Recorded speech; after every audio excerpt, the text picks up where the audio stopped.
Hello మామ bro, welcome to part 2. మామ next అయితే మా ఈసీ డిపార్ట్మెంట్ అనేది స్పెషల్ కాబట్టి కొన్ని యాక్టివిటీస్ పెట్టారనమాట. ఫన్నీ యాక్టివిటీస్ సీనియర్స్కి జూనియర్స్ అయితే చాలా అంటే చాలా ఫన్నీగా ఉండింది అనమాట. దమ్ షలాట్స్ అలాంటివి పెట్టారనమాట. ఇంకా ఫన్నీ యాక్టివిటీస్ అయిపోగానే మాకు లంచ్ బ్రేక్ ఇచ్చారనమాట. ఈరోజు సాటర్డే కాబట్టి మొత్తం వెజిటేరియన్, నాన్ వెజ్ అయితే లేదు. వెజిటేరియన్ అయినా కానీ చాలా అంటే చాలా బాగుంది ఫుడ్ అయితే. చాలా ఐటమ్స్ చేశారు. ఇంకా తర్వాత కూల్గా ఐస్ క్రీమ్ తినేసి ఇంకా తర్వాత మేమైతే మళ్ళీ సెమినార్లోకి వెళ్ళిపోయాం. కొన్ని ఫొటోస్ తీసుకుందామని చెప్పి ఫొటోస్ తీసుకునేటప్పుడే మా హెచ్ఓడి సార్ వచ్చేసి 4 years లో మా ఎక్స్పీరియన్స్ అనేది షేర్ చేసుకోమన్నారు అందరినీ, ఫైనల్ ఇయర్స్ ని. నానేం పిలిచే టైంకి నేనైతే బయటికి వెళ్ళిపోదాం అనుకున్నా, కానీ హెచ్ఓడి సార్ నానేం పిలిచేసారు ఆ లోపే. ఇంకా సరే అని చెప్పి మా జూనియర్స్కి అయితే కొన్ని ఇన్పుట్స్ ఇచ్చేసాను అనమాట నేనైతే.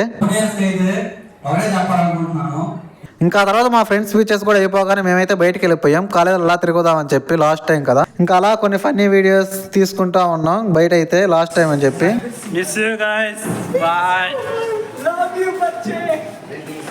ఇంకా లాస్ట్ మెమరీస్ గా కొన్ని ఫొటోస్ కూడా తీసుకున్నాం. ఇవన్నీ లాంగ్ వీడియోలు అప్లోడ్ చేస్తా ఫ్రెండ్. ఈ వీడియో కూడా 20 likes కానీ కంప్లీట్ చేస్తే వెంటనే అనేది మీకు లాంగ్ వీడియో అప్లోడ్ చేస్తాను. నెక్స్ట్ ఏం చేస్తాను, నెక్స్ట్ పార్ట్ లో అప్లోడ్ చేస్తాను, లాస్ట్ పార్ట్ లో. సో వెళ్ళే ముందు అయితే మీరు ఈ వీడియోకి లైక్ చేసి మన ఛానల్ సబ్స్క్రైబ్ చేసుకోండి. సరే మరి అయితే వెళ్ళొస్తా, బాయ్.